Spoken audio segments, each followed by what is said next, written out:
Well, good morning, everyone. I will officially convene the Executive Legislative Nominations Committee's public hearing for Thursday, January 23rd, 2025 to order. Just a couple items on the agenda today. But before, any comments from ranking member? No, thank you. It's always a pleasure working with you and all our staff and all the other members. And I'm looking forward to listening to our folks coming in front of us and having a good session. Wonderful, thank you. Thank you.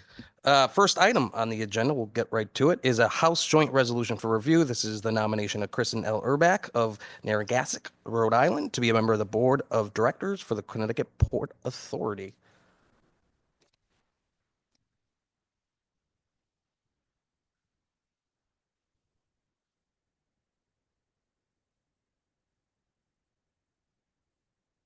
Good morning.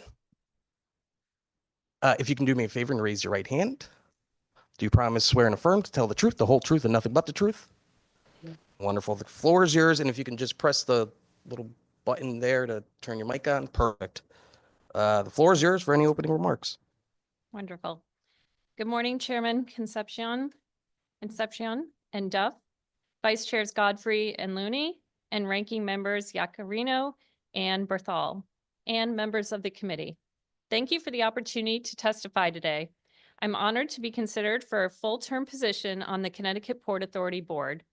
I'm deeply committed to contributing to the growth and success of Connecticut's 3 deep water ports and harbors, which is essential to both our economy and the emerging offshore wind industry. I bring a fresh perspective to this work, informed by my diverse background and my current role in advancing Connecticut's position in the offshore wind sector. I have over 2 decades of leadership experience with a background in executive roles at the Connecticut Wind Collaborative, the North Kingstown Chamber of Commerce, founder of Win-Win RI, an offshore wind career pathway training system for youth and adults, and as director of human resources at a think tank in Washington, D.C. In my current position as the executive director of the Connecticut Wind Collaborative, I am deeply engaged in advancing strategic initiatives that position Connecticut as a national leader in the blue economy.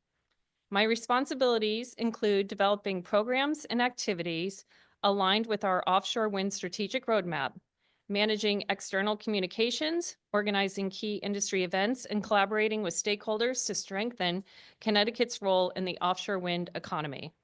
As a connector, collaborator, and convener within the offshore wind energy sector, I have organized and hosted numerous events that highlight the vital role of Connecticut businesses and infrastructure in supporting the offshore wind industry. One notable event was hosting the Dutch Offshore Wind Innovation Delegation at the State Pier in New London, which not only underscores Connecticut's strong relationship with the Kingdom of the Netherlands, but also demonstrates that the State Pier is the port leader for offshore wind in the region. This event highlighted the preparation of 160 turbines for 3 offshore wind farms, highlighting Connecticut's critical role in renewable energy sector. Additionally, my background in human resources has given me a deep understanding of talent acquisition, personnel management, and employee relations, skills that are vital for fostering a positive, effective, and collaborative environment within the Port Authority. Throughout my career, I've focused on building coalitions, creating sustainable partnerships, and improving operational processes, skills I believe are critical for advancing the Port Authority's mission.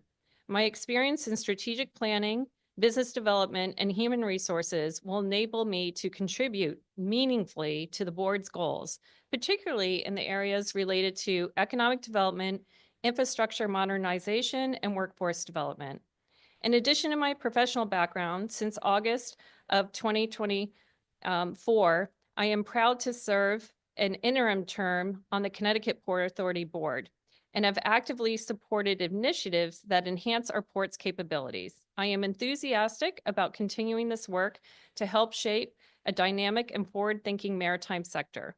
Thank you for your time and consideration. I look forward to collaborating with all of you in advancing Connecticut's port initiatives and fostering economic growth in our state. Thank you so much. Congratulations on your nomination. Thanks for being with us today. You have such an interesting background, which I think is fantastic for this role, particularly your work as executive director of a chamber. I'm the executive director of the Hartford Chamber. So when I saw that, I was like, oh my God, this is perfect. Fantastic. Yeah, this is great. Just a couple questions on my end. You've been serving, I think you said, since 2023. How's your experience been so far? Have you found anything interesting in your first year, I guess? Sorry, since 2024, it's a typo in Oh, that gotcha. Yeah. note there. Sorry. But you've attended meetings and things Yes, that, so yes. your experience so far. It's been a wonderful experience. I have been able to ask a lot of important questions around various topics that we address each month, and learning a lot about the activities and the opportunities. That's great. I represent Hartford, and we're far from a port here, but I certainly Mhm. see the economic impact that ports have. What are some of the major opportunities you see Mhm. for the Port Authority, particularly on the economic side? Mhm. Well, to continuing with the marshaling and assembling of the wind turbine components, so offshore wind energy continues to grow within the state pier. In particularly, we have a 10-year lease with Ørsted to continue those operations.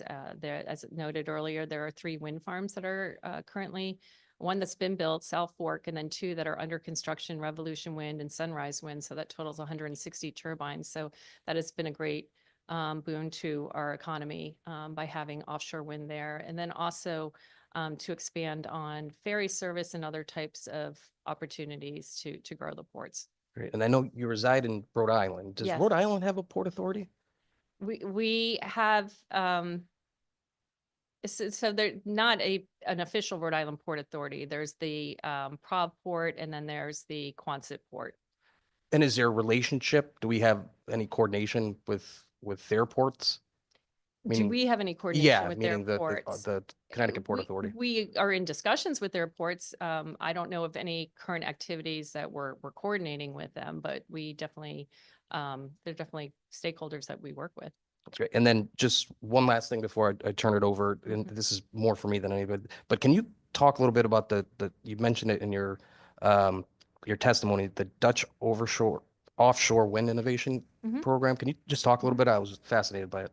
Sure. So I learned during the summer, last summer, that they were. So I've in the past I've worked with the Kingdom of the Netherlands and their Consulate of Foreign Affairs for offshore wind, and an event in Boston, and so we um, collaborate on various activities. And I learned through the social media that they were conducting a tour, offshore wind innovation tour, which is a different arm that I was working with. Well, one of the arms that I was working with, and they had already had planned on going to New York City and to Boston and Providence. And so I met with them and said, "What about Connecticut? You're driving right through Connecticut. We'd love to show you the state pier." So as a result, Paula Boyd, the Chief Manufacturing Officer and also Chair of the Connecticut Wind Collaborative, joined me in Providence at 7 a.m. that day. We conducted a road show to save time for them about Connecticut and the opportunities for them to learn more about. And then when we arrived at the state pier, we had provided them with the tour, and we were able to have a full hour of their attention. And it was a wonderful opportunity for us to gather and talk about potential future opportunities. We had businesses from Connecticut present as well. That's great. I appreciate that. Well, I'll turn it over, but again, congratulations for your nomination. Look forward to supporting you. I'll Thank turn it you. over to Ranking Member Representative Yacarino. Thank you, Mr. Chair, and thank you for stepping up and volunteering. We got to speak for a few minutes prior. Mhm. I do have a couple of questions. So the Port Authority, so we have New London, New Haven, is there Bridgeport also? Will you oversee have you visited the other locations? I have, and in fact, the first month in my role, I met with a lot of the businesses who were involved in offshore wind, and one of them in particular was Windia Mid-Ocean Wind, and they not only build crew transfer vessels to transport the workers to the wind farms, but they also are the service provider. They have 4 vessels and are berthing 2. They offered to provide a demonstration if I ever wanted to organize an event. And so as a result, I did organize an event on behalf of the Connecticut Wind Collaborative last fall. And we provided a demonstration, a heliservice demonstration, a hoist of personnel and cargo off the Windia Mid-Ocean Wind Okay. vessel and a tour of the vessel at Bridgeport Boat Works. So it was a great opportunity to spotlight the activity that occurs in Bridgeport. Thank you. It seems like Bridgeport and New Haven are a little underutilized. Am I wrong with that? Correct. Is there any recommendations that you could hopefully bring to the board as a new member? Because you seem Absolutely. like you have a wealth of experience. Absolutely. Any recommendation now or now? Well, with Bridgeport Boat Works, they do have the opportunity to really serve as an operation and maintenance hub for offshore wind. So your They're specialty well positioned for that. is offshore wind, it sounds like. That's what you are most passionate about. Is that why the governor reached out to you? Yes, yes, Okay, absolutely. I read about it, I wasn't exactly sure. Mhm. With federal dollars, will they affect, impact the Port Authority, potential losing federal dollars or gaining federal dollars? Do you have any purview over that or not yet? I do You're not. too new. Too new. I mean, we discussed earlier, I was in the Navy, I was at the sub base for a while, but it's important to have a strong Port Authority, but there's also been a lot of misgivings with the Port Authority over the last few years, and hopefully you had 25 years or so with a think tank in Washington and your experience, and you're very bright. We could help sort of right that ship in some way. I mean, it's a team effort, and you mostly are volunteers, and I appreciate that. Mhm. But, so the wind, I'm sort of torn on wind because I think I like wind to a Mhm. certain point, but I always worry about the negative impact of the ocean and the species in the ocean. Do you have anything to give me some pause, not to take my pause away, my fears away? Because I'm a little concerned, but I understand why we need it and what we're Mhm. trying to do. Mhm. I think, the public, we need to amplify the work that Thera Mahan is conducting. So Thera Mahan, that's located in Connecticut, they're the provider of the bubble curtain wraps. So when the wind farms are being built, they have the bubble curtains that they place in the ocean so that it minimizes the noise for the marine mammals. That is one tactic that they use. The other is they have a sea picket fencing that monitors the whales, and they have a whole AI command center at their headquarters. And you can see when the whales are coming, how far away they are from the wind farms. And when they're within a certain distance, they automatically call the developers and shut it down.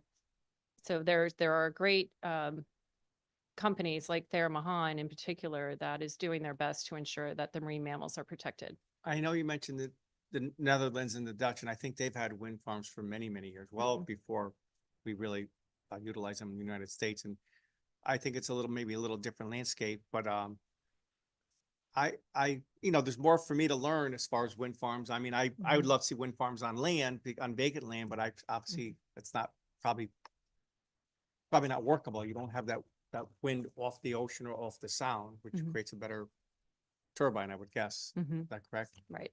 And then what about when they, you don't know what to believe half the time when they break or things go wrong. Is that it? It's like any industry. I mean, cars, there's a Right. recalls, aviation. I mean, any industry, there But so can always be some mainly mishaps in the focused- production process. Your main focus, like I think the governor just pulled out of the deal with Massachusetts for wind. Mhm.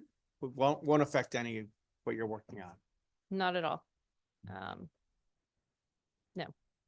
Especially based on the EO, Right. recent EO. Well, I appreciate your volunteering and your knowledge and answering the questions. Yes, thank you. Thank you. Thank you, Representative. We do have several members online, and I see one with his hand raised, Representative Gresco. Thank you. Thank you, Mr. Chair, and congratulations on your nomination. And I know you're familiar with the Port of New London, but are you familiar with New Haven and Bridgeport as well? And you mentioned the boatworks as far as a supply chain for wind, and we know New Haven is the Federal Strategic Petroleum Reserve. So, besides that, how much and type of cargo type thing. I'm learning more about those other two ports at the moment. That's a good answer.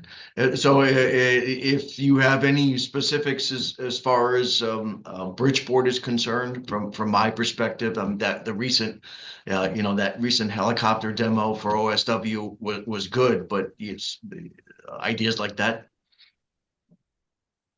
They're all under development right now, so I can't really specifically point to any one initiative that addresses that at the moment. Thank you, Mr. Chair. Thank you. Any other questions from committee members? Let me check Zoom again. Seeing none, there is one question before you go that we ask of every nominee. Is there anything in your past that you believe might prove embarrassing to this committee, to the governor, to the state of Connecticut? No. Wonderful. Thank you so much for spending some time with us this morning. Thank you.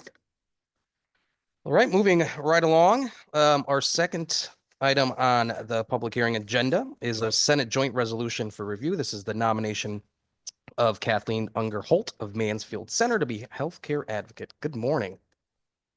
Good morning. If you can raise your right hand. Do you promise, swear and affirm to tell the truth, the whole truth, and nothing but the truth? I do. Wonderful. Floor is yours for any opening remarks. Thank you. Chairman Concepcion, Chairman Duff, Vice Chairs Godfrey and Looney, Ranking Members Yacarino and Bethel, and members of the committee. I'm pleased and honored to come before you seeking confirmation of Governor Lamont's nomination as the next State of Connecticut healthcare advocate.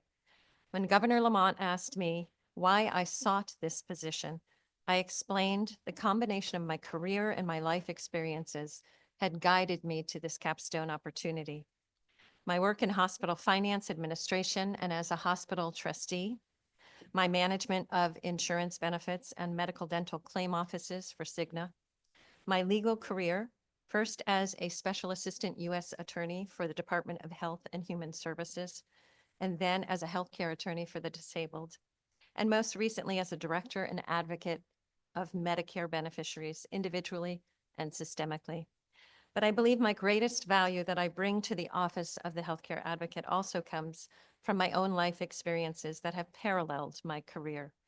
For example, in the 1980s, in my first job out of college, observing the care and compassion given to the last of the severe polio victims whose iron lungs and rotating beds filled the ward at New Britain Memorial Hospital, and taught me how important it is to never allow any human being to be left out of healthcare or services. Also in the 1980s, the beginning of my lifelong friendship with a hard of hearing colleague at Cigna who continues to teach me the importance of accessible services for anyone with a disability. In the 1990s, the birth of my profoundly disabled son, who was given less than a year to live, but conquered his medical challenges through his 16-year lifetime. I often set up my law practice at his bedside, and I chaired the Family Advisory Council for Children's Hospital to represent the voices of parents and patients. And in the 2000s, on our family's 15-year journey with my mother and Alzheimer's, as we were blessed with staff at Filosa Nursing Home in Danbury, who provided her with incredible, safe, and compassionate care. The mission of the Office of the Healthcare Advocate to help our citizens find and maximize access to quality, affordable healthcare insurance is a challenge for which I believe I'm well suited. In the past 3 months as acting healthcare advocate, I have come to know and admire our highly professional and dedicated staff of 17 other attorneys, nurses, paralegals, and consumer information representatives who provide free healthcare insurance assistance annually to approximately 5,000 Connecticut residents. We win healthcare insurance appeals 70 to 80% of the time and save money for consumers that continuously exceeds the agency's budget, which is financed through the insurance fund. The Office of the Healthcare Advocate uses the valuable lessons learned from our services and the patterns that emerge from deeply personal individual healthcare experiences to recommend legislative priorities for the good of all Connecticut healthcare consumers. In my brief tenure as acting healthcare advocate, the office has already begun to increase outreach and accessibility opportunities, improve our educational offerings and our consumer communication, modernize work processes to serve more individuals, and build on stronger relationships with providers, carriers, and state and federal colleagues working on healthcare delivery improvement. I respectfully request your confirmation to lead the Office of the Healthcare Advocate. With your support, I welcome the opportunity to continue increasing the agency's value and positive impact on behalf of Connecticut residents. Thank you. Thank you very much. Congratulations on your nomination. Just a couple quick questions, and you kind of touched upon it late in your testimony. You've been serving as acting for about 3 months or so. What are some of the recommendations that you've learned so far? What have you learned so far on that you might make some recommendations to improve kind of the office operations? Yeah, I appreciate that. Thank you. So I often say to my staff in my first 100 days that I've been here in the office, as I mentioned, our staff is incredibly skilled. They're compassionate. They're no nonsense. The thing that really has impressed me is how they will go the extra mile. If a consumer needs something and it's not included in the policy of the insurance plan, they will seek exceptions, and oftentimes those exceptions are granted. So there's a lot of opportunity with that. I think some of the things where I found I really want to put a lot of energy and focus is in self-help.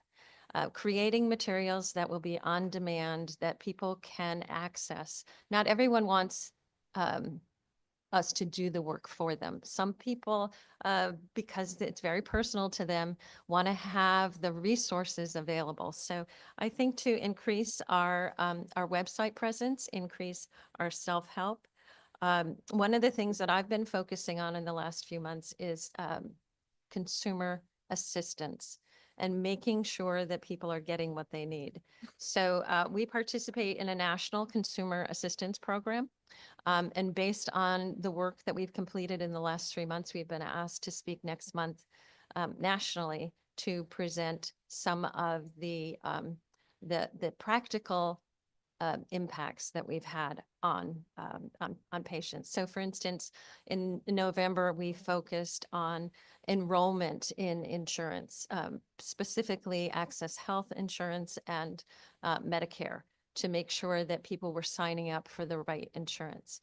In December, we focused on practical tips to help people use the end of the year to get the most out of their insurance plan for that year.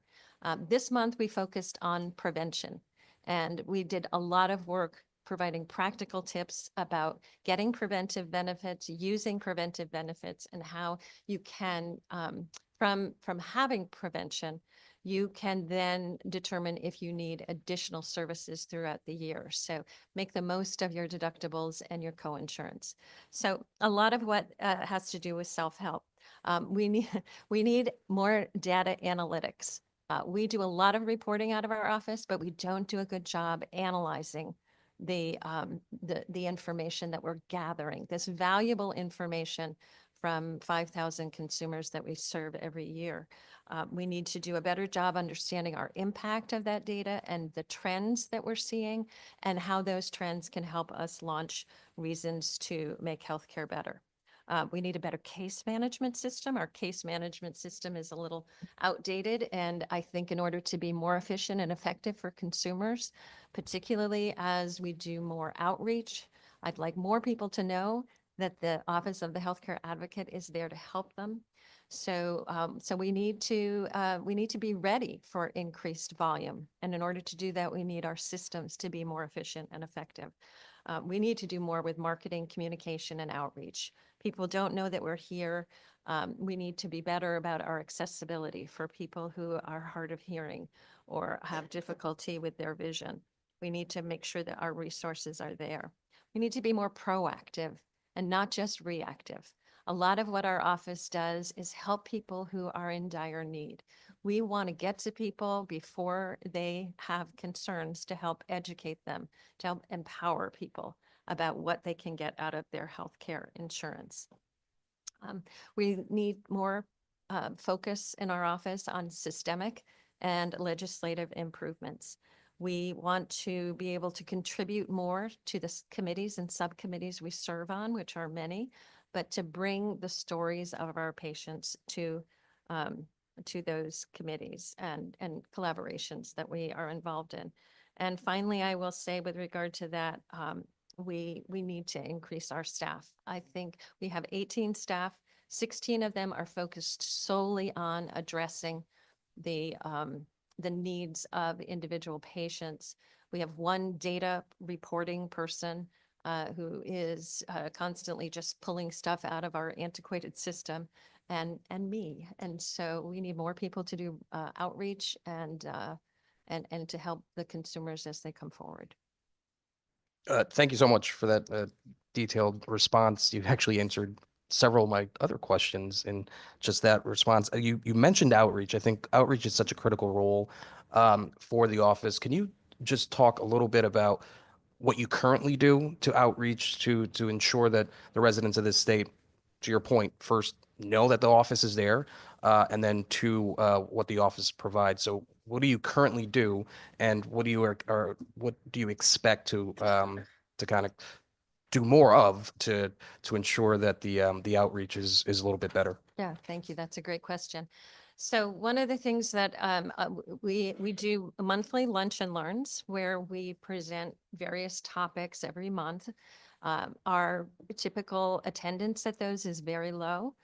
I did one just this week. We had 10 people show up, and it was a topic about prevention. In addition to the lunch and learns, we do a monthly newsletter. I have changed the tone of that newsletter to be what I felt was kind of doom and gloom about healthcare to how do you take back your healthcare rights? And I mentioned a lot of those topics. So prevention, using your insurance properly. We want to do more in the future. Like I said, what we want to do more going forward about things like let's do polls on prior authorization. What are people seeing?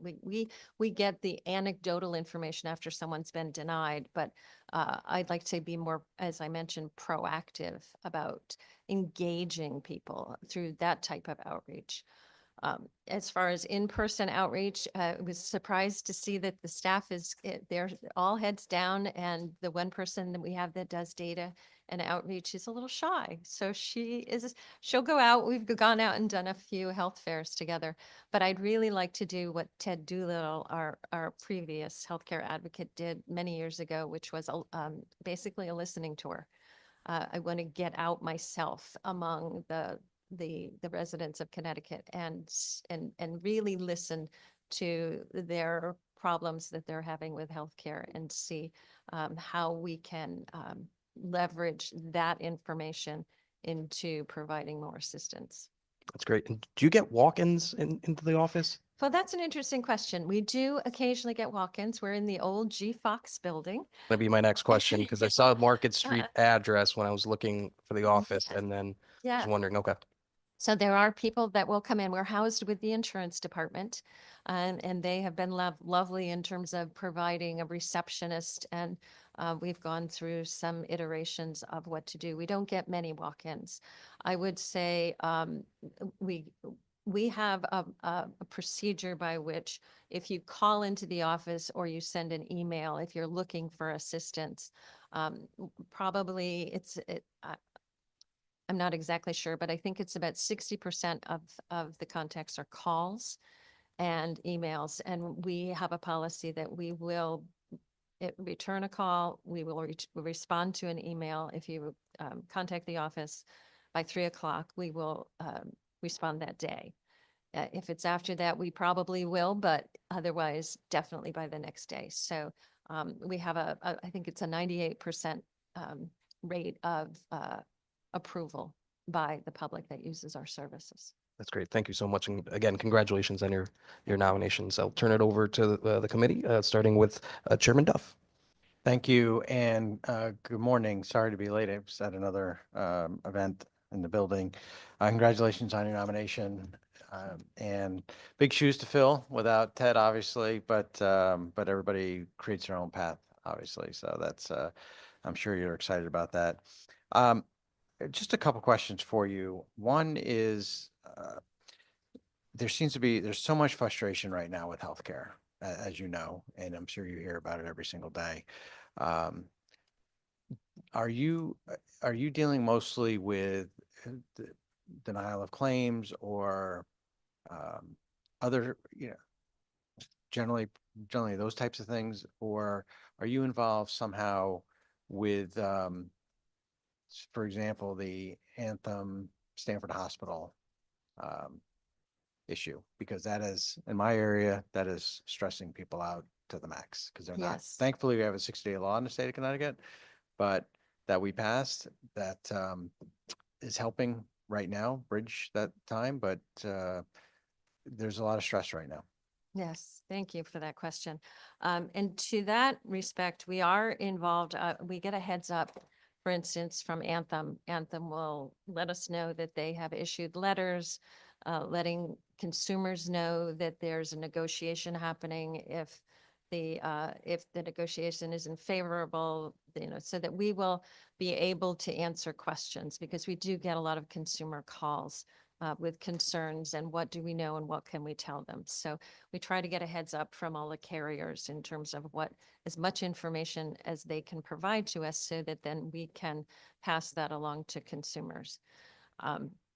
With regard to the types of cases that we have, if I may, I've asked our staff to provide a weekly kind of summary of cases that we have, so that we can keep a sense again of what types of what we're working with. So if I may share some of these with you, for instance, there was a denial for treatment. The case manager reviewed the plan documents and spoke with the consumer, gathered all the medical records. And after the doctor received, after the insurer received the supplemental medical records, the care denial was overturned. And that was an immediate overturn. And then she was able to get the treatment the next day. An ambulance bill was denied. When the case manager reviewed the plan documents and discussed the case with the consumer, there was a response from the insurance company. The consumer had an accident where she fell off a horse, and the ambulance bill was processed as out of network. After reviewing the facts, the insurer agreed to adjust the claim and reprocess as an in-network claim, so that the consumer was no longer responsible for the remaining balance. There was a denial of claim under the State of Connecticut Partnership Plan. After the Office of Healthcare Advocate intervention, consumers' claims were reprocessed at the in-network level. A consumer contacted the Office of the Healthcare Advocate regarding a denial of a cancer surgery claim. When the office contacted the carrier, the claim was reprocessed, and there was no member liability for professional and Can I facility stop you right services. there? Why would that be the case? Why would the person have, Well, why would, this is the frustrating part about insurance. Yes. And as I mentioned with Anthem and Stanford Hospital, I don't think anybody here is saying that we're rooting for one side or the other, because customers are caught right in the middle, just like with the carriers and cable television, except this is a little more life and death, as alluded to with your last example. Why would an insurance company say no, then get contacted by your office and then say, oh, we must have made a mistake? Is it because it didn't get to the right person? Is it because they didn't think that the person would ever raise it up to the next level? Is it because it's just easier to frustrate somebody and so that maybe they go away? I mean, you have probably example after example after example of what you just said. Why does this happen? So part of it is what we're able to, let me address the first part, which is why does our office have an impact? So the nurse will review the medical record. And then the nurse that works in our office, the nurses that work in our office, they'll review the medical record and then they will make a claim on medical necessity. And oftentimes that's what overturns it. My concern to your bigger point is that less than 1% of people who are denied either prior authorization or claims ever even appeal the denial. And when they do appeal that denial on the first appeal or the first request, they're typically overturned about 70 to 80% of the time. That's what we find in our office when we take claims forward. This is not something that is been published just in one or two places. We've seen the Office of the Inspector General of the United States has said found the exact same thing. Less than 1% of people appeal denials, and when they do, they're often overturned. So part of this is trying to, well, carriers know this as well. So is it the cost of doing business that they say, well, somebody has banged on our door and they want to appeal this denial or this claim denial or a prior authorization? So that's the problem that we're facing, is that this is all we see are the tip of the iceberg. When I say we see 5,000, we do 5,000 of these a year. That's a small fraction of people that are struggling out there. So part of what I want to make sure that our office does is identify the patterns so that we can look at this more systemically and not just on individual cases that are denied.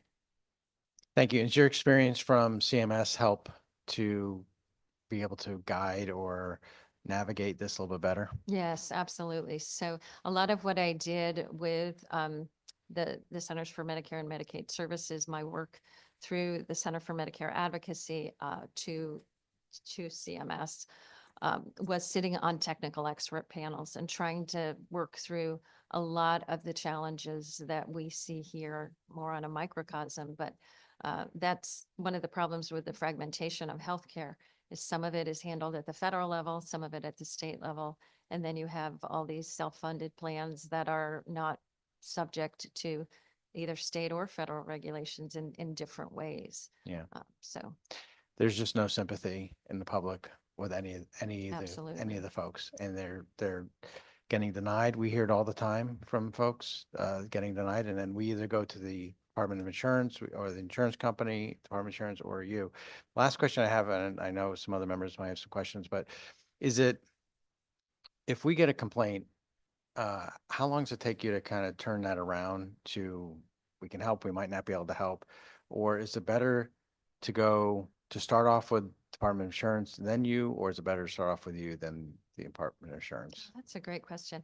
I would say start with us at the Office of the Healthcare Advocate, depending on the issue, of course. If it's a complaint, the insurance department will typically handle any complaints because they have that regulatory authority.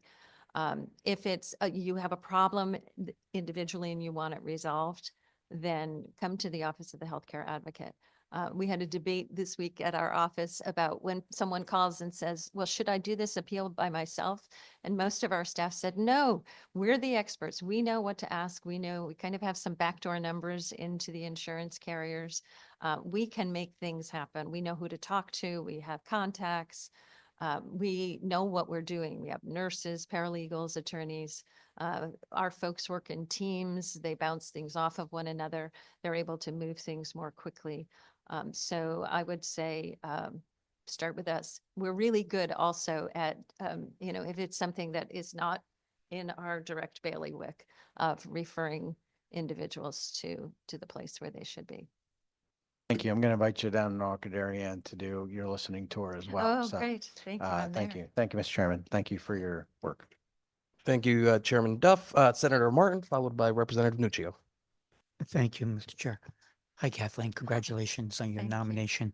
Just to follow up a little bit from Senator Duff's questions. So by the time a complaint goes to you, are we talking about, are we, do you do more than the invoicing?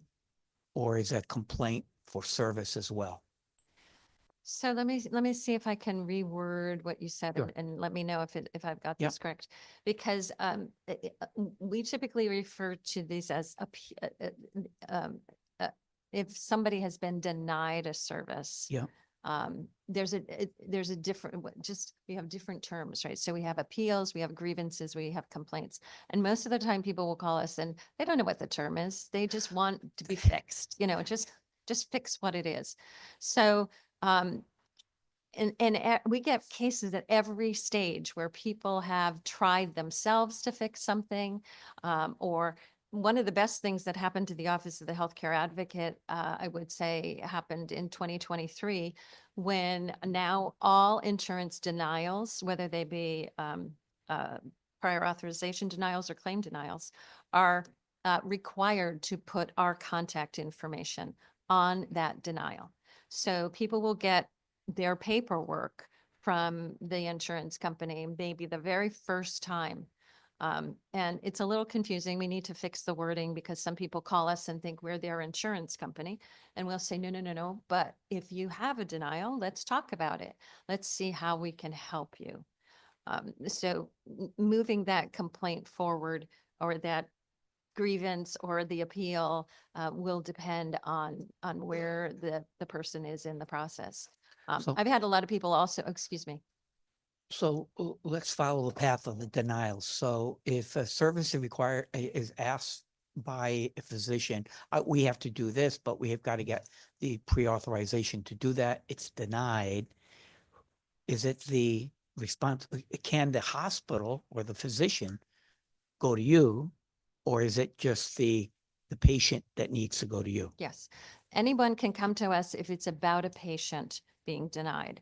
One of the things that we have just, we just can't handle is when the provider is in a squabble with the insurance company to get a reimbursement or a payment. If that impacts the patient in any way, if the patient is being persuaded, if you will, to make a payment, then we will intervene. But typically, anybody can come to us and say the patient is being harmed. Okay, so a Help the physician, patient is at the hospital and there's a certain surgery that needs to take place. It's denied. The physician / hospital can go to you and file this denial for, hey, and you have the authority to override that denial by the insurance company? We don't have the authority to override the denial. We can certainly go to the insurance company and lay out the facts.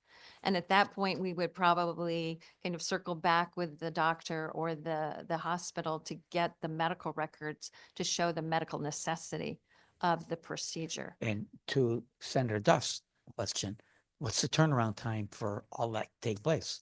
So it's really important. One of the things that our folks are really skilled at is knowing if something is urgent or if something is more like a standard, the claim has been denied, maybe the service has already been provided. So we triage cases depending on, and make sure, for instance, if someone has a prior authorization for a surgery that needs to happen the next day, we will get all of the consent forms from, it's a really quick process. It's a fast process to make sure that people get what they need when they need it. And none of those deadlines are missed. So in your 1% appeal, that is different than these denials. No, it's included in there. Again, depending on, when I speak about denials and appeals, it's denials of either a prior authorization or a paid claim. So, you're looking to make sure is it an urgent issue? Is it something that needs to happen right away? Or is it, you're trying to get, maybe you're trying to get your physical therapy set up for after you have your hip replacement. So you may have a little more time to get that authorization approved. So one of the things, again, that we have to do is timing is everything, is to make sure that the approvals are done in the right time. Doesn't mean to say that we won't act immediately on everything that we possibly can. Because we know one of the things when people call us, they're anxious. There's a lot of concern if you are trying to get care in place and someone is saying, well, we don't think you need that care. So you have appeals, denials, and the claims. Get the terminology correct there. Mm. And how many of all those collectively do you process annually? So about 40% of our 5,000 contacts every year, about 40% of them are education, meaning we're just helping somebody to understand their policy. The other 60% are where we're actively helping someone to get their appeal- insurance. The appeal, to denials, right. and how many, if you can quantify that, how much does that equal to? How, The claims themselves, the appeals, denials, how many are you processing of those? well, there's probably about 3,000. of those. 3,000? Yeah. And 1% of that are the ones that, contact you for, is that the 1%, the 3,000? Oh, no, the 1% is just the 5,000, the total people like that even. Yeah, Yeah. but what percent are Oh, denied? of the appeals? Yeah. Yeah, it's probably, but again, So you're processing 3,000. it's not, And- we're not hearing from. Let me, this is the way I've thought about it.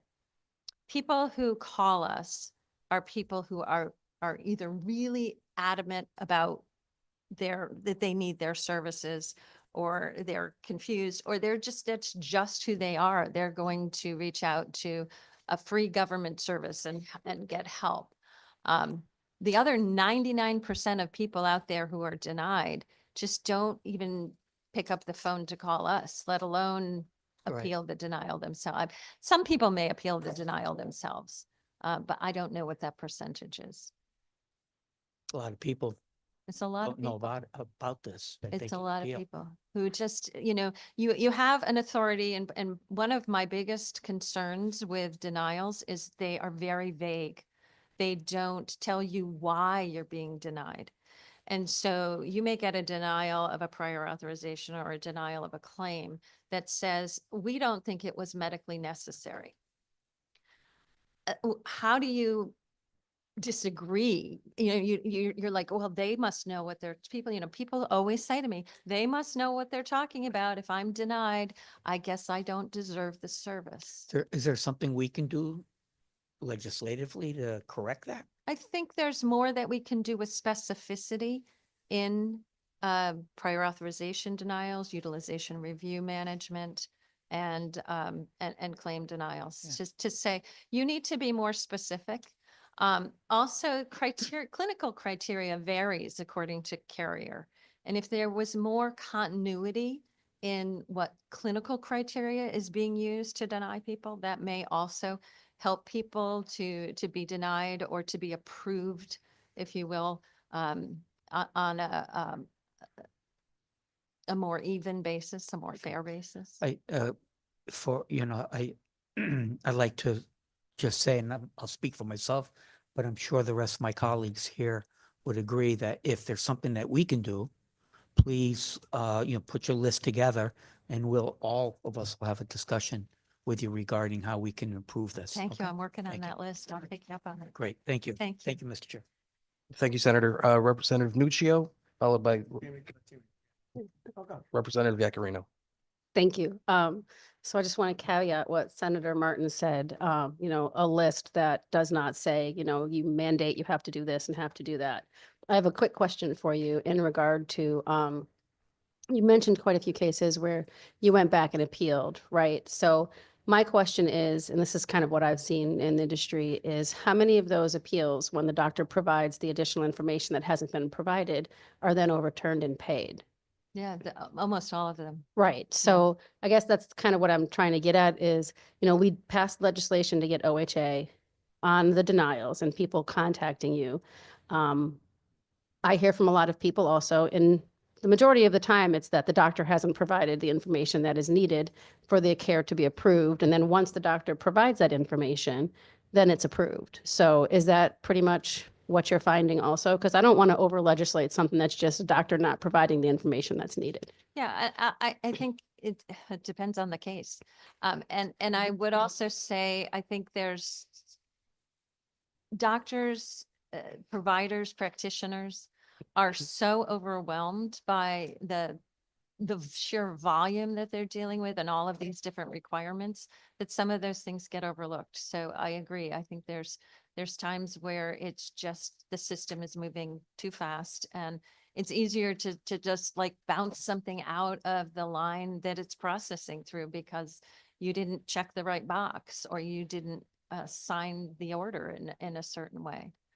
Yeah, I think it's just important to lay it out as it is, right? So if there's missing information and the claim is denied and then that information is provided, a doctor has the opportunity at that point too to go back and provide the information before you even get involved. Yeah. So, it's not all on the patient, it's not all on the insurance company, it's not all on the doctor. It's a matter of providing the information that's required and then that's not an issue. So, I do think there's room to look at, I know less than 15% of all services are pre-authorized, right? It's not a huge number. So when you're looking at medical costs across the board. So I think it's important that we're looking at putting through things that will actually help, which maybe like you said, I think if it's denied, maybe we put in something like, why was it denied? Well, you didn't provide the information. We'll provide the information and then it will get put forward, right? I think it's important to look at that. I love OHA. I refer people to you guys all the time because I know insurance is very complex. But the majority of the time, it does just come down to providing the right information and then, things don't have a problem. So I refer people to you guys all the time. I think your organization is wonderful. And I am very happy that you guys are getting more call volume now, but I'm wondering, as you said, if the wording is complicated on the denials and such like that with OHA on there, then we find a way to kind of clean that up, maybe bold it, underline it, so people know to reach out to you, and also to reach out to their provider, because like you said, it's fast moving, right? So it's fast moving for everybody, all around. So it can't come down to one person being the villain here. It has to come down to how do we work together better. So I'm interested in seeing your list, and you seem to have a really good background on all the stuff that's going on there. So I just, thank you very much. Thank you. And if I may, to one of your other points that really concerns me is that it's gotten so complicated with prior authorization when there is a requirement for that, that I think a lot of doctors, I'll give you an example.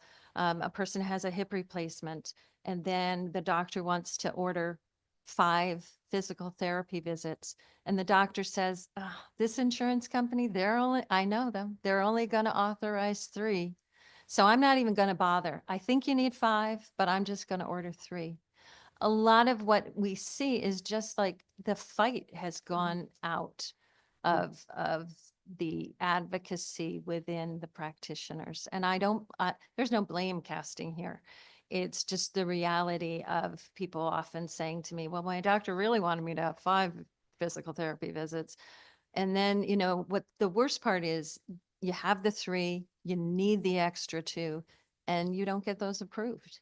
You can fight and fight. Then people come to us and but you lose track. There's a whole lot of things that go into that makes it really complicated and sad. Thank you. Thank you. Thank you. Representative Yacarino, followed by Senator Looney. Thank you, Mr. Chair. I don't have a lot of questions because so many good questions were asked, especially by my good friend here, Representative Nuccio. But I do have it's a little odd, I think, because if you have a hip surgery, for instance, and most people unfortunately have hip surgeries at a certain age, and with that surgery, there's a lot of money spent on the surgery and the care. Why is there such a pushback on physical therapy, which probably is just as important, because without proper physical therapy, getting back up on your feet and you know, moving.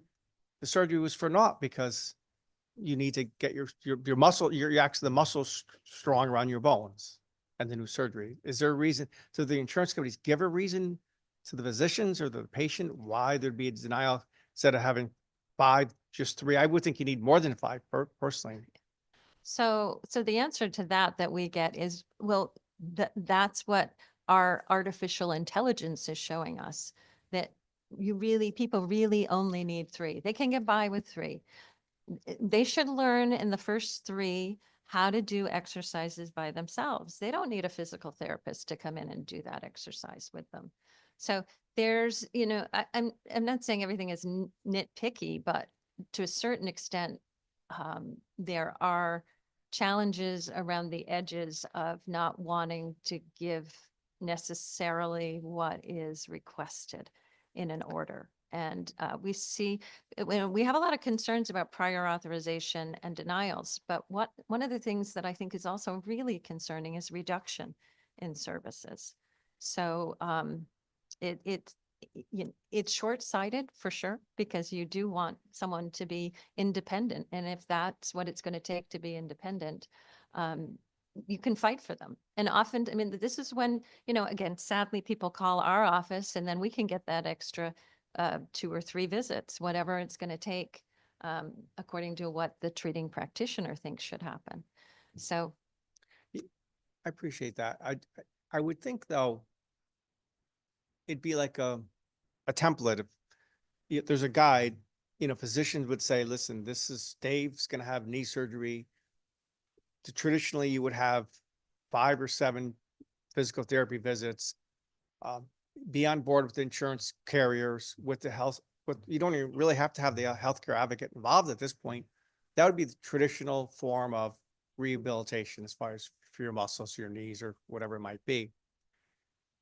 Is there ever a discussion with I know you're fairly new, but you were with Medicare prior. Is there any discussions with the industry like, listen, this is really the right thing to do? And if you see abuse, obviously we don't want to go down that road, but I don't think people are going to want to go for 10 physical therapy trips if they don't have to. Is there ever a discussion with the industry yes. to make and- it easier for everybody? It's probably more cost effective in the end. Sure, but the response that we get is, so we'll look at each individual case, and it's our opinion that people don't need that many physical therapy visits. So if you want more, you can always come back and ask. But then what you find is you come back and ask, and it's a battle. So a lot of times people will just say, oh, well, I asked and I was denied, or it's part of the business. It's part of what we're seeing. It's a numbers game, I guess. Mhm. Jen, one last thing. What is your, probably already would ask this because I had to walk out for a minute, but the biggest challenges for your organization, which I think is very vital and very important? Thank you. I actually have a really long list about that. So Just I give a will- couple, I please. just give you a couple. Okay. I think our biggest one is reassuring consumers, being there. That's people knowing that we exist has been a big challenge for us. We've been in existence for 25 years, this agency. And we just don't have that contact with people that I think we should have. So our biggest, I think our biggest challenge is, again, getting in front of people, letting them know that we're here. We provide free services for them. Certainly, our biggest internal issues are making sure that we use our staff well, be efficient and effective. We have, like I said, 16 people in the office that are doing this work, and it's a lot of, they love it. Everyone feels that they have a huge purpose. And they love to share their accomplishments. But internally they do, but it's a challenge. One more question and then a statement. A couple of years ago, a friend of mine had cancer, and the insurance companies fought him on all these different tests. It was about $1,000 difference in price. I remember him telling me 2 tests compared to 1, but the 1 test was like pretty much 100% accurate. And finally they gave in, but it was after giving the person so much anxiety that it's even worse for cancer. And their answer was, well, they wanted to, use the other two tests first. If they didn't work, then spend the other 10,000, which made no sense. I can never wrap my head around why they would do that to somebody, because it's just more anxiety for them, and especially if they're dealing with something, with their family dealing with something. And I don't know if you probably can't even answer that, but to me, it's just not logical. I would think people don't want to, when they're sick like that, they want to get care, get it done as quick as possible. Because the insurance company, I would think the long term would be they're spending less money, and hopefully the person lives. You ever have those discussions with anybody at the companies, or no? Yeah, so that's, the thing about, um, being able to help people through situations where they have a lot of anxiety is understanding kind of the contextual part of what they're going through. And I think a lot of what insurance isn't personal to the insurance companies. No. And I often say this to people when I talk to them about their health care. It's incredibly personal to you. There's nothing more personal, but it's not personal to the insurance company. So when when there's denials of services, or there's difficulties that cause anxiety for people. I think one of the things that if everybody could step back, look at the bigger picture and say, look at what this person is dealing with and going through. Let's not deny them this and be particular about it. The other side of that coin is there is a great deal of, unfortunately, fraud and abuse that we have to watch out for. Is it the person that's gone through a series of health nightmares that we need to pick on? Or is it something that, again, if we're going to use artificial intelligence for good, we Right. capture in a way that says somebody should look into this particular thing to deal with fraud and abuse, but not the people who are going through a tremendous amount of service needs. I appreciate it. I think you're gonna do great. Appreciate you stepping up, and thanks for answering all of our questions today. Thank you, Mr. Chair. Thank you. Thank you. Senator Looney.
Right. And thank you for that.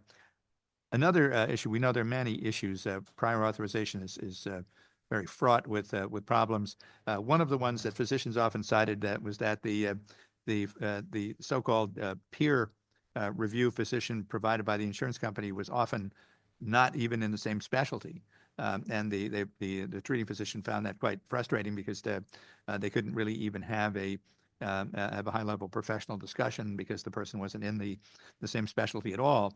And also that person in the initial contact often didn't have the authority to make a reversal. You had to go beyond that. So putting another hurdle in the process. We did pass a law last year. I'm sure you're aware that now will require that the physician, the peer provided by the insurance company, be an actual peer and have more authority to make that decision on reversal where it is appropriate. Just but ask you what you think of that and how much you think that will be helpful.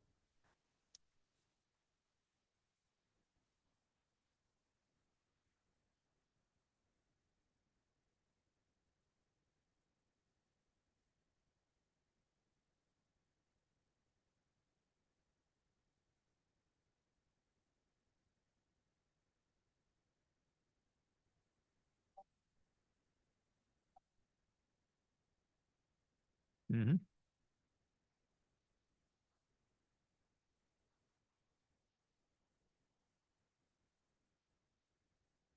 Yes.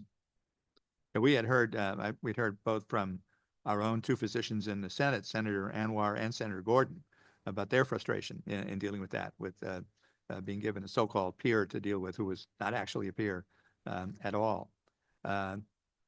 Another issue where there have been problems that we've been trying to address piecemeal is on step therapy.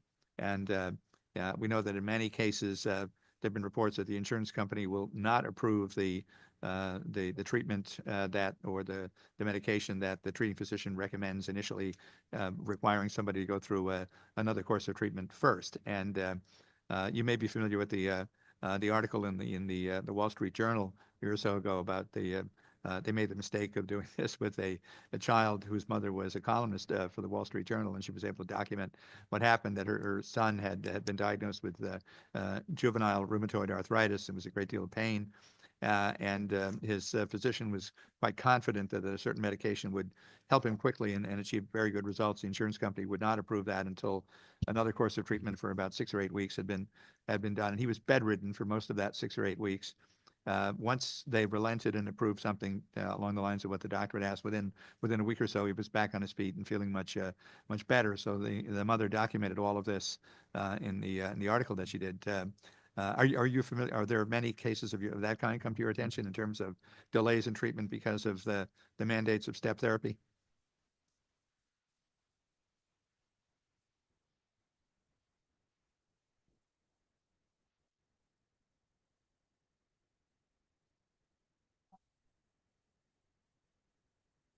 Period of time have had tremendously debilitating side effects that hasn't been changed. So I think that's a really important point, that we make sure that people get what they need at the time they need it, and not have to deteriorate or sit in a lot of pain until they go through a predetermined course. Right.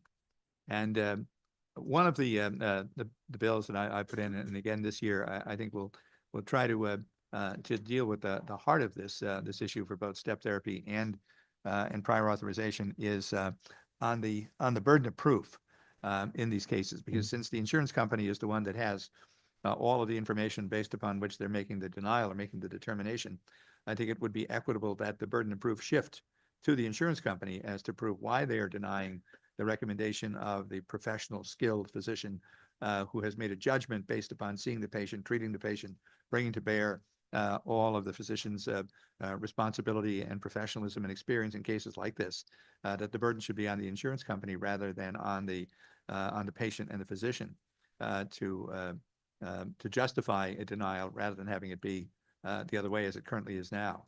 And just your thoughts on that, if you'd like to comment on it. Thank you. Yes, we support that. I think one of the things that we've seen with the ability of the prior authorization to be approved in that way, where the burden of proof has shifted has been really helpful. And again, I believe New Jersey has a raft of really good prior authorization rules, and that one's been in place for a while, and I think that's been very helpful. Really, yes, that's one of the models we've been looking at. The other issue is, I don't know if you've dealt with this in terms of we see many cases that insurance companies tend to sometimes down code claims and will only recognize something less serious than what the doctor actually diagnoses the condition as, and has done that in somewhat of an arbitrary way. And there's sort of an automatic down coding, almost similar to the way that they use algorithms to like automatically deny claims. Have you been aware of that? We're looking at try to find some ways to limit that and to make sure that there is some judgment that goes into play in terms of a decision to downcode rather than having it been done automatically and then having to be appealed thereafter. So that's interesting because what we've seen quite a bit of is upcoding, where the patient doesn't necessarily have a lot of diagnoses, but all of a sudden they've got 10 things wrong with them. Some of the treating physicians, particularly primary care physicians, are being invited by insurance companies to let's tease out this pre-diabetic diagnosis. Let's look at some of these other things. Let's make the person have more things than necessarily they do by upcoding. And that allows insurance companies to be able to get more money, for instance, from Medicare, Medicaid. The down coding is an interesting concept, but I think, and I've not heard of that, but I would say with regard to all of these, we have very sophisticated providers, insurers, and not so much the consumers, because that's not their, thing. So the people that are participating in healthcare, particularly the providers and the insurers, are trying all kinds of ways to make their position stronger for themselves.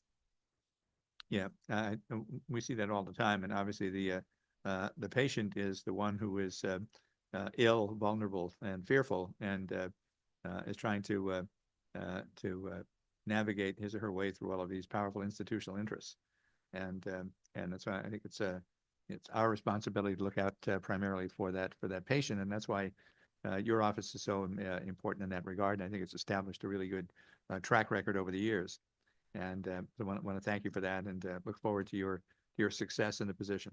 Thank you. Thank you very much. Thank you, Senator. Any other questions? Senator? Thank you, Mr. Chair. And I know it's probably been a long, my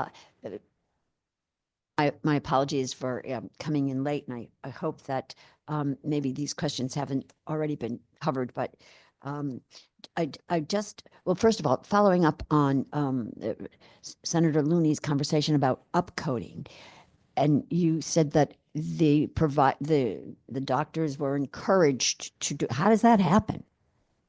I've not heard of that. So I happen to be friends with a primary care physician in Mansfield, and he was getting letters from the insurance companies asking him to tease out some of the, and I'm not saying that they were asking for fraud necessarily, but he was getting calls, getting letters on their insureds to are you sure this person isn't diabetic? Are you sure?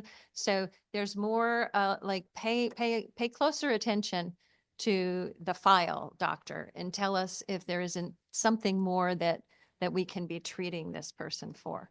And it is odd because, the difference between not treating somebody enough and maybe diagnosing them with more than they necessarily have.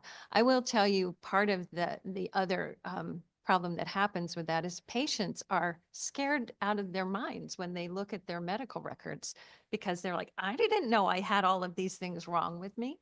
So It's again, just another, I don't want to say tactic, but it's another way to move a lever that may make reimbursement change in a way that is favorable to carriers and not necessarily to the doctors themselves or to the patients. And have you seen this primarily in Medicare, Medicaid situations? My experience is in Medicare and Medicaid, yes. Yeah. I don't know that we have seen conversations of this in my office, but I'm gonna put a star next to it so that I go back and look at that. Thank you. That was I've not heard about this before. I've heard of the down coding, but yeah, not the opposite. So I'm seeing that, yeah, you said you have 16, the organization is 16 caseworkers and then the resume tells 18. Do you have vacancies? No, well, we do now. One of our attorneys has left us to go to DSS, actually, for great reasons. But yeah, the 16 caseworkers, then there's a data person and myself. So there's 18 of us total. I see. And what's the average caseload? Well, that varies. And so this is the great thing about how our folks work in teams, because some of the questions that we get in our office are handled immediately by the consumer information representatives. If they're questions about policies or they may really not have an issue that we can deal with, and we do referrals. But the cases can vary. I have a case that I'm working with that has been through 4 appeals, and the amount of briefs that have been written on this one case are substantial. And so our teams work through different types of cases. Something can be handled as quickly as a phone call to a carrier to say, look, did you get this information? We'll get that information and it's solved and the case is closed. Other cases are much more complicated. So we don't have a specific caseload. It's very fluid. I see. And so in terms of turnaround time, once a call goes into you, there's no lag time. It's immediately triaged to someone in the organization to begin the Correct. process. Correct. I will tell you, I was horrified is too strong a word, but when I first started at the office and someone said, we don't answer our phones. I was like, we should answer our phone. What do you mean we don't answer our phones? So this is a very sophisticated process that they figured out. They have what's called a box, and there's a box for phone calls and there's a box for internet inquiries. And if you call into the office, you'll get a message that says, we'll call you back immediately. Just leave us your phone number, not immediately, but we'll call you back. So all of the staff reach into the box and pull out the next one in line. And when I say box, they call it a box. It took me a long time to figure out what the box was. But the box is like a voicemail. It's a voicemail or an email. And within a brief period of time, as I mentioned before, if we get a contact from a consumer by 3 o'clock in the afternoon, we'll respond that same day. Most of the time we'll respond that same day because we do have staff that work until 6 o'clock. But at the very least, if somebody calls us at the end of the day, we'll return that contact the next day. And so it's constantly fluid. There is a first contact by the consumer information rep to get more information from the consumer. And then the case is developed, and particularly if it's something where we have to order medical records, we have to get more information. Those pieces will start immediately so that we can keep the case going. It's kind of like a hot potato. You don't want to be the one who's sitting on something that needs to keep moving. But we do that triage process where we'll look to see, how urgent is this? Is somebody being discharged from a hospital? Is somebody being discharged from a nursing home today? We need to get on that. So that will go to the front of the line, and the team is able to be very flexible about making sure that nothing gets dropped. And working in the team model, are you all in person in the office? No, we are not. We are not. Our folks don't come in very often. But I can tell you that they are working like crazy people in their homes.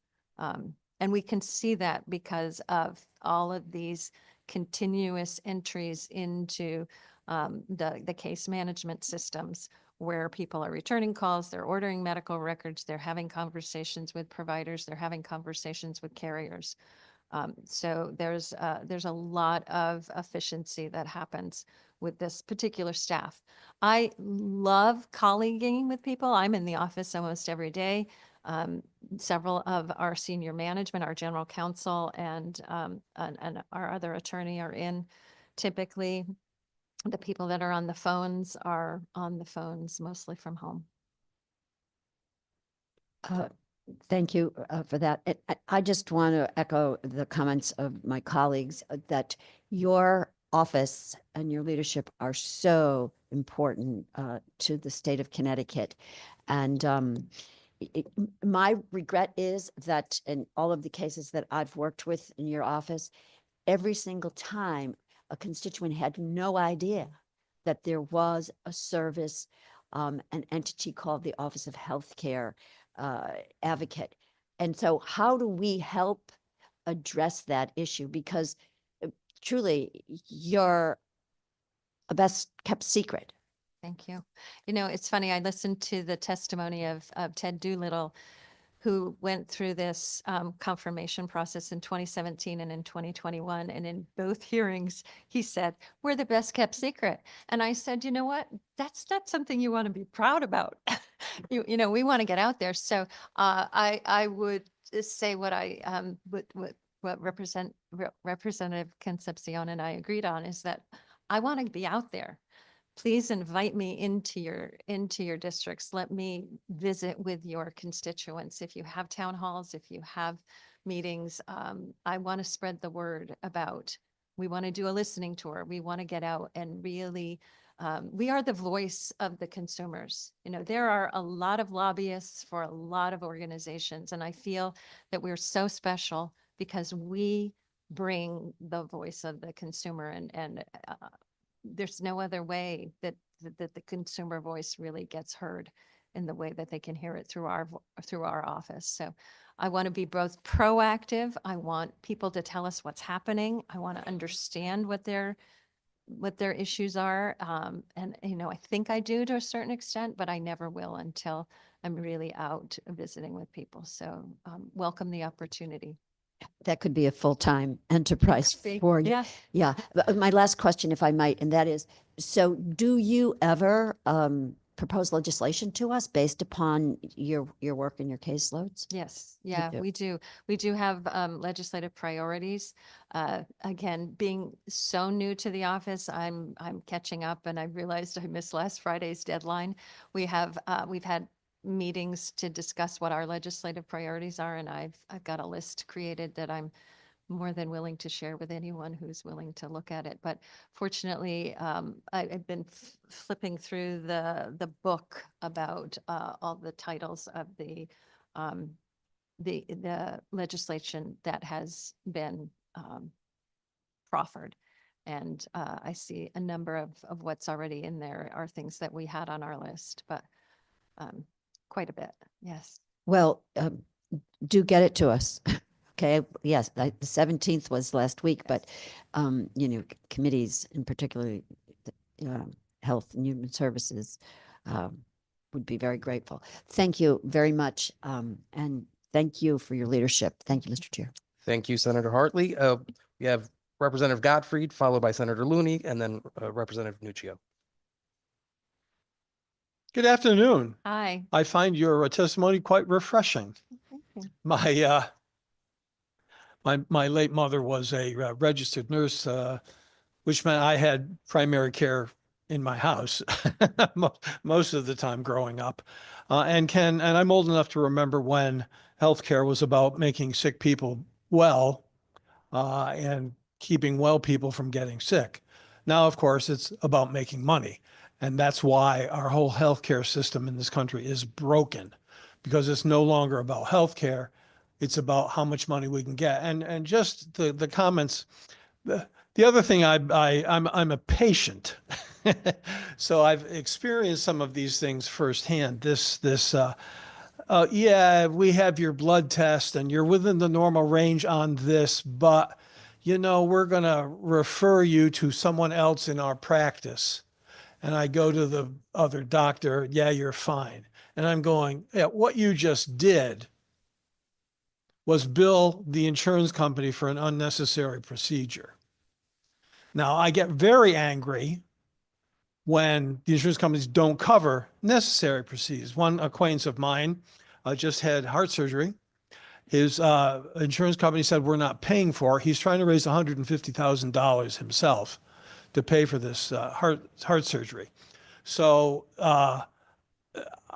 I'm so glad you have a voice that counters a lot of this, what I think is just nonsense, and are a voice for patients who otherwise would not have a voice. And oh, by the way, I saw in your remarks about, I represent Danbury. Yes, Filosa is wonderful. My mother was there more than once recovering from surgery, and they are the best in Western Connecticut. There's no question about it.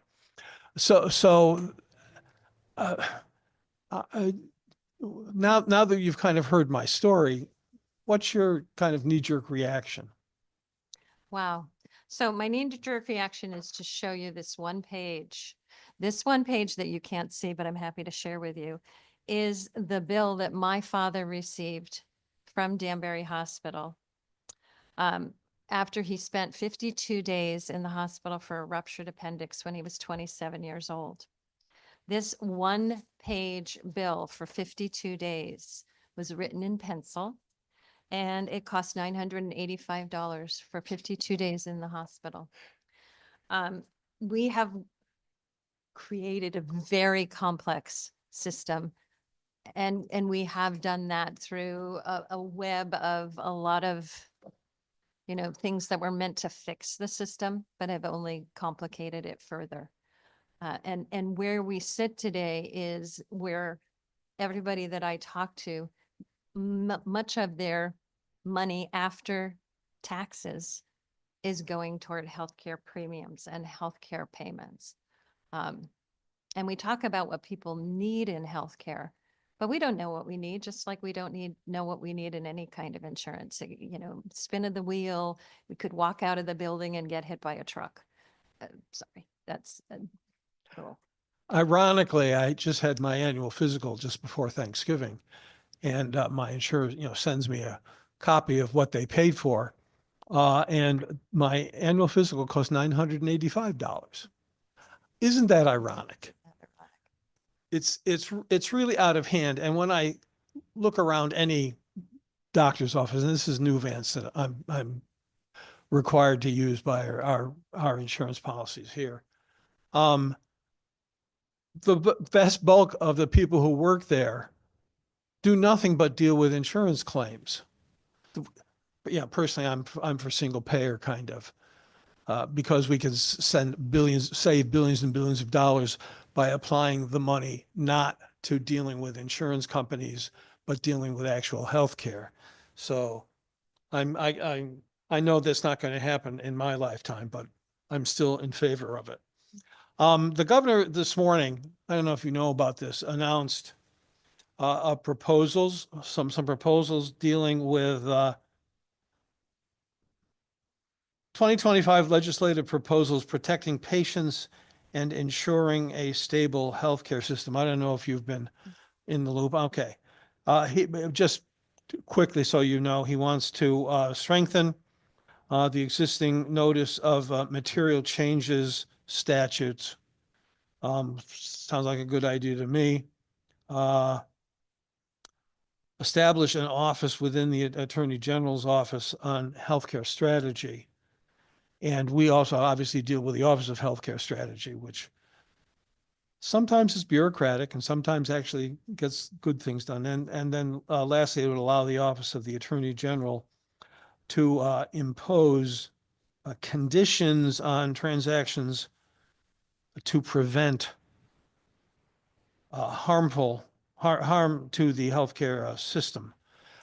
And he seems, and I agree with him on this, to be going after the so-called for-profit hospitals, because I think that's morally wrong, whether also I think ethically wrong. Again, this is just my opinion. It's not shared by enough people in my opinion.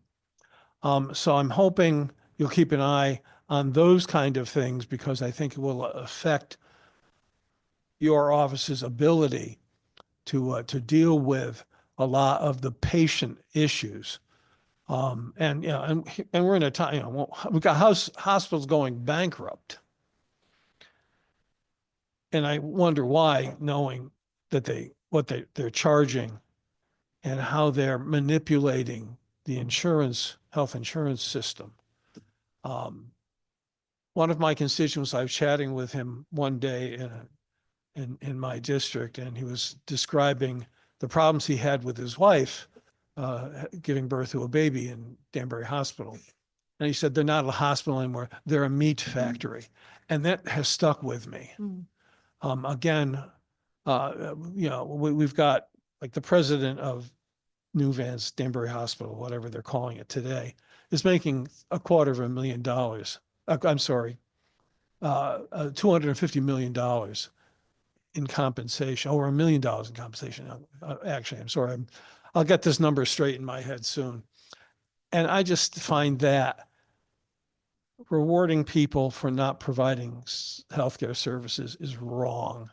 So I share obviously share your frustrations, and I wish you the best of luck in helping us turn things around. Thank you Appreciate very that. much. Thank you. Yes, and I would say to the private equity issue that CMS has developed a roadmap for private equity in nursing homes, as we saw a lot of problems, particularly that came to light during COVID.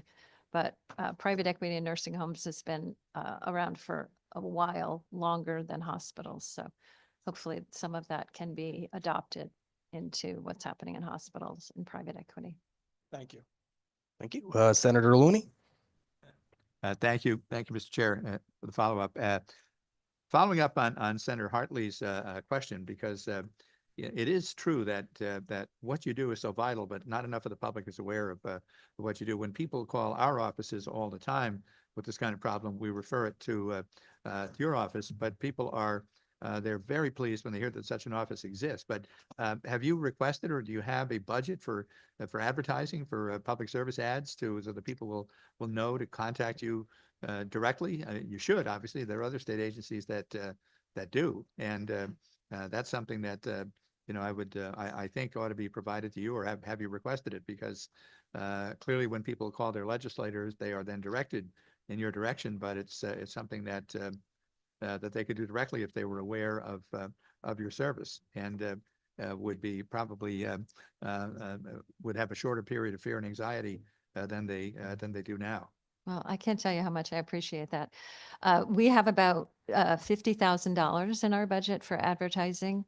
And we're meeting this week and next week with some companies to try to figure out how to best use that $50,000 for outreach, marketing, and communication. So it's in my mind, if we can get more money to do more outreach, to make sure that people know that we are available.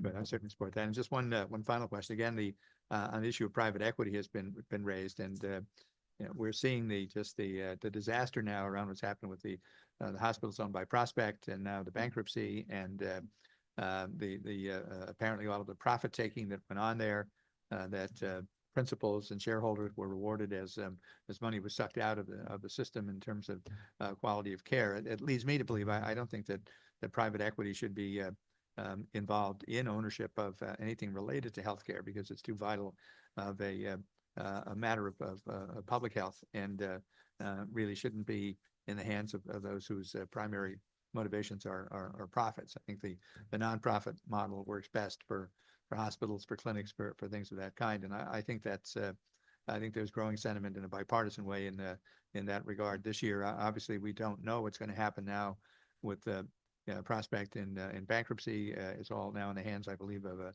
bankruptcy court in Texas. So I know that the folks at Yale New Haven are waiting for some information as to whether or not what might happen with the litigation that they're involved in with Prospect. And obviously Yale believes that the original price that was agreed upon is no longer equitable because of the diminution of Prospect's resources in the meantime. And but I guess they're not aware whether or not they're going to be allowed to re-enter negotiations during the bankruptcy period or anything of that. I don't know. Are you aware of anything like this in other states that you might have seen, or a model of how these things get worked out in practice when the Sure. bankruptcy is involved? Well, I'm not sure about the bankruptcy piece. Of course, we saw a similar situation in Massachusetts with Yes. Stewart. But I would say the focus for me has to be the people that are living in those towns where those hospitals have been, languishing for the last couple of years. And we need to protect the people that are not able to get the care that are in those towns where those hospitals are. And I think there are a couple of states, maybe Massachusetts is one, that while they don't have an absolute prohibition on private equity owning healthcare entities, but they do require them, if they are going to come in, to establish a very substantial reserve fund to make up for any shortfalls and make sure that they're going to be able to pay taxes and pay other obligations that they may have, even if they run into financial troubles, that reserve fund is there to meet their obligations so that they won't be able to back away from those. I completely agree. I also think mission is critical. Mission, commitment to mission. Why are you in the business that you're in? And should you be in a business like healthcare to make money? There's a lot of money in healthcare, so it's almost too tempting. But should that be a driver, or should the primary commitment in any event be toward the care of individuals? Yeah, thank you very much. Thank you, Senator. Rep. Nuccio, followed by Rep. Rutigliano, who's online. Thank you. I just have one more question, listening to everything that you're saying here. And I know you had mentioned, the different payers, Medicare, Medicaid, fully insured and self-insured. So, everybody hopefully knows up here, any legislation that we passed only affects 200,000 people in the state of Connecticut. Are you able to help at all with the ERISA self-insured plans if somebody has an issue? Or do you reach We out do to those direct everything. companies? We do everything. And, we do a lot of work closely with Access Health Connecticut. And I get a lot of information from them because they have really good data analysts. And so it's clear that there are according to what they've been telling us, there's 95% of people in Connecticut have some type of insurance. And every single one of those can contact us. Yeah, it's for- typically yeah. stop loss. Like, Yeah. so for an Yeah, ERISA exactly. plan, Self- they the have a stop ERISA loss, an a l- individual or an aggregated major stop loss. ERISA Right. participation. Yeah, well, absolutely. Yeah. Most ERISA plans have stop loss. Right. It's illogical not to have it, whether it's at the individual or the aggregate level. So that's good to know that you're working with them, because Access is really the fully insured market. That's, the smaller, again, and any good given day, we're talking about impacting 200,000 people with any legislation that we pass that's insurance related, because the federal government actually handles ERISA plans because they're not insurance, they're employee benefits. So I'm glad to hear that you're actually able to help negotiate with the self-funded ERISA plans, because again, that's employee benefit determined by each company. So, Right. And they don't have the same level of protections. So that's all the more reason why we will, kind of go to the mat for people who are wrongly denied for a lot of different reasons. We've had a lot of those cases where through the process, their prior authorization is approved. And then when it comes to payment, they don't pay. Yeah. And then we have to call them and remind them, you approved this already, so you should pay. But anyway, yeah. Yeah, I think it's an important thing for people to understand. An ERISA plan, the employer decides what is paid and what's not paid, which is why I tell a lot of people who, 80+% of people in the United States are on ERISA plans. And I tell people all the time, if you get denied something, call your HR, because they're the ones who are making the decision on what is covered and what is not covered. The all evil insurance company does nothing except administer the claims. So, it's interesting. I find it very refreshing that the ERISA plans will work with you. Because again, a lot of the time it's just calling your HR and saying, this isn't covered. And, the more employees find out about that, then they can change their benefits. So They it's good don't to- always like to put our notices on their plans, and we often get attorneys from other states that will Yep. challenge whether or not we should put our notices that people should call us if they're denied. But we have a number of ERISA plans that will allow us to put our contact information on there. Yeah, because technically it's their right to refuse, because again, it's not insurance, it's an employee benefit. So it's good that they're working with you on that. That was one of the things, my first year when we got on people's cards, what type of plan they had. Was it a self-insured or a fully insured? Because that makes a really big difference on, when we pass legislation saying you have to pay for, one of the big things I hear about a lot is secondary mammograms and ultrasounds.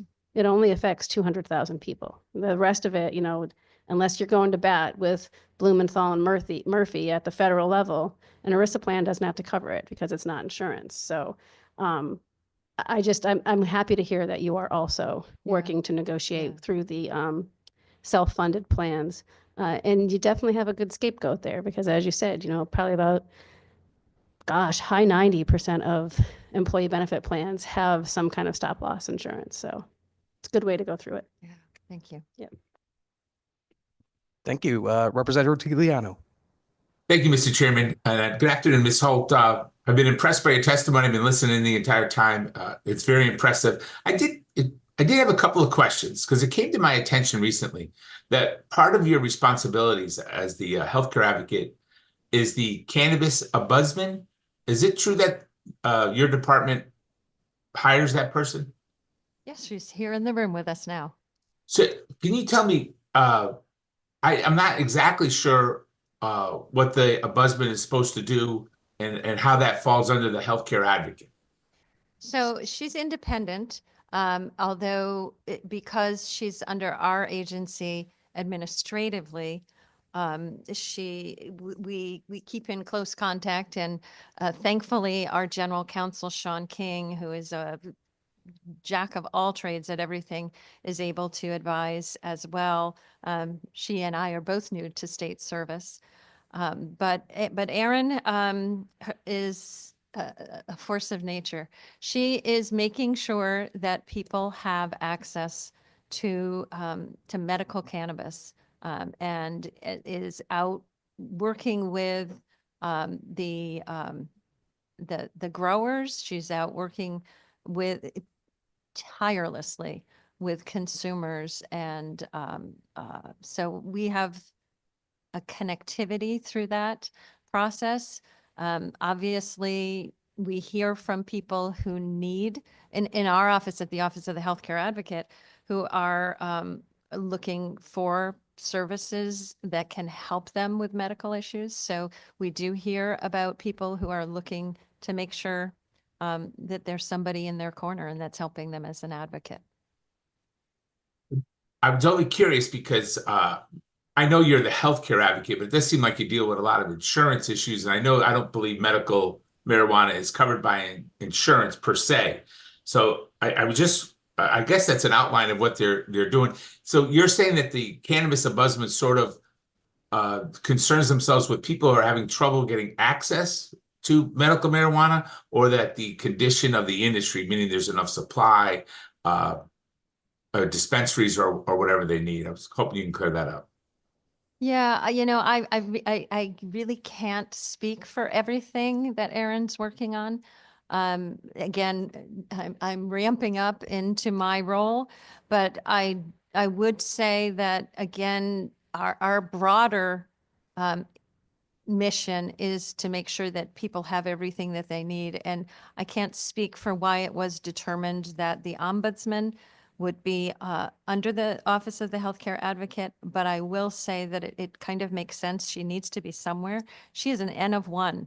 She doesn't even have another staff. No, I Uh, get it. Were you involved in the hiring of this position? Because I think it's new, correct? It was part of the original legislation, but it was a position that was never filled until recently. Correct. Was this your decision?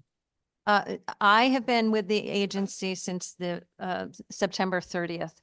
Erin came on approximately 4 months before I came to the Office of the Healthcare Advocate.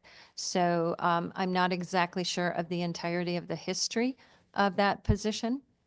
Okay, then it's an unfair question, and I appreciate your testimony and good luck to you. Thank you very much. Thank you. Thank you. Any other questions or comments from committee members? And I'm again just looking at Zoom to make sure no other hands are up. And I see none. So there is one question we ask of every nominee. Is there anything in your past you believe might prove embarrassing to this committee, to the governor of the state of Connecticut? No. Wonderful. Thanks so much. Thanks Thank you. for spending a good couple hours with us Thank this you. morning.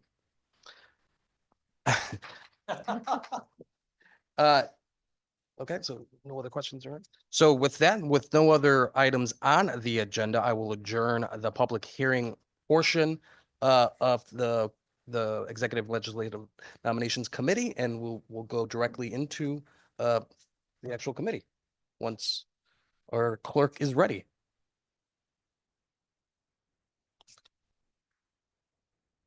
Mr. Chairman, the resolution on Kristen L. Urbach of Narragansett, Rhode Island, to be a member of the Board of Well, Directors. let me just open. Let me actually open the committee. So I will officially convene the Executive Legislative Nominations Committee meeting for Thursday, January 23rd, 2025 to order. We have 2 items on the agenda. The first one's House Joint Resolution for review. The agenda item is the nomination of Kristen L. Urbach of Narragansett, Rhode Island, to be a member of the Board of Directors for the Connecticut Port Authority. Is there a motion? Motion by Representative Godfrey. Is there a second? Second by Representative Yacarino. Any discussions? Seeing none, Mr. Clerk, call the roll. Duff, Yes. Concepcion, Yes. Looney, Yes. Godfrey, Yes. Berthel, Yes. Yacarino. Yes. Zeno. Fonfara. Gresco. Harding. Hartley. Kushner. Yes. Linehan. Martin. Nuccio. Quinn. Yes. Rutigliano. Yes. Sanchez. Scott. Winfield. Mr. Clerk, I just think, could Representative Rutigliano just say his vote again because he wasn't on camera at that time? I think that's. Sorry, Senator. Representative Rutigliano votes yes. Thank Okay, you. thanks. I think that. Thank you, Mr. Clerk. We will be leaving votes open to 3 o'clock today. Next item on the agenda is the Senate Joint Resolution for review, which is the nomination of Kathleen Unger Holt of Mansfield Center to be healthcare advocate. Is there a motion? So moved. Second. Motion made by Senator Looney, seconded by Representative Godfrey. Is there discussion? Seeing none, Mr. Clerk, please call the roll. Duff. Concepcion. Yes. Looney. Godfrey. Yes. Berthel. Senator Berthel votes yes. Yacarino. Vizino. Fonfara. Gresco. Harding. Hartley. Kushner. Linehan. Martin. Nuccio. Quinn. Yes. Rutigliano.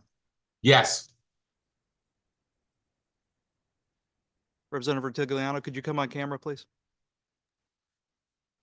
I was on when I said yes, but Rep. Tigliano votes yes. Sorry, it's the first time I've ever had a Q in front of me and not another R, so I'm a little slow on the mouse. I apologize. Sanchez. Scott. And Winfield. Thank you, Mr. Clerk. Our next meeting date is a week from today, the 30th of January at 11 o'clock, same room, same Zoom channel. And with that, we will stand in recess till 3 o'clock.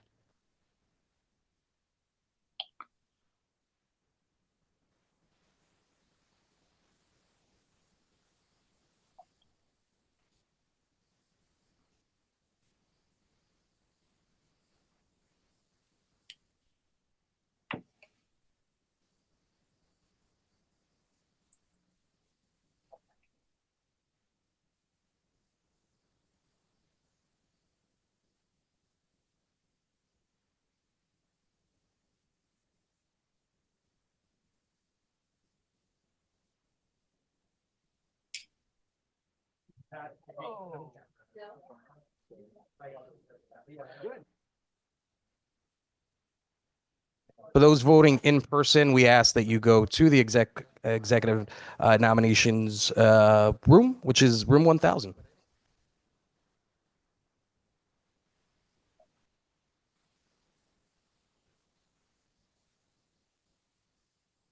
Hey, Senator Harding, I see you. Hey, Dean, how are you? Well, how are you, sir? Good, thanks. Okay, so we have 2 votes. Yeah, I'm yes on both. Great. Thank you so much. Thank you.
Hello?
Hey, Senator, it's Dean. How are you, sir?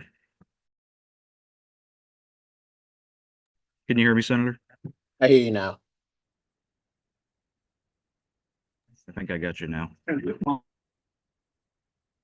Okay, do you need any?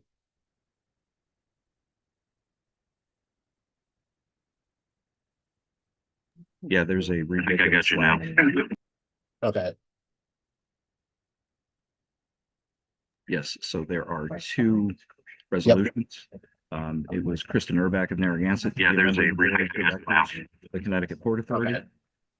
Right, Your vote, please. affirmative. There are.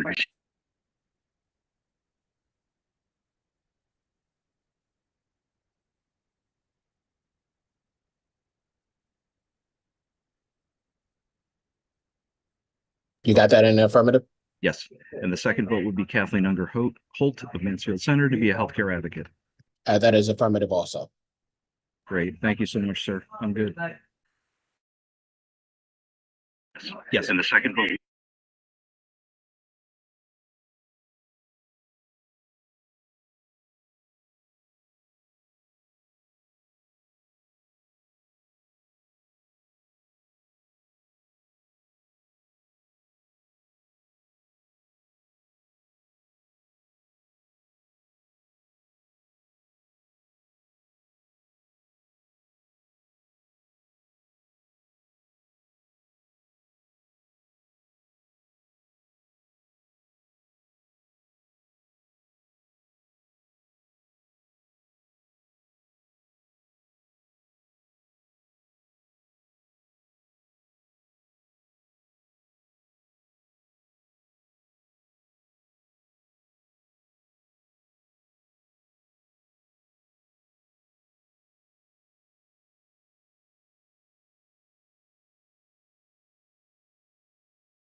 Hi, Jean.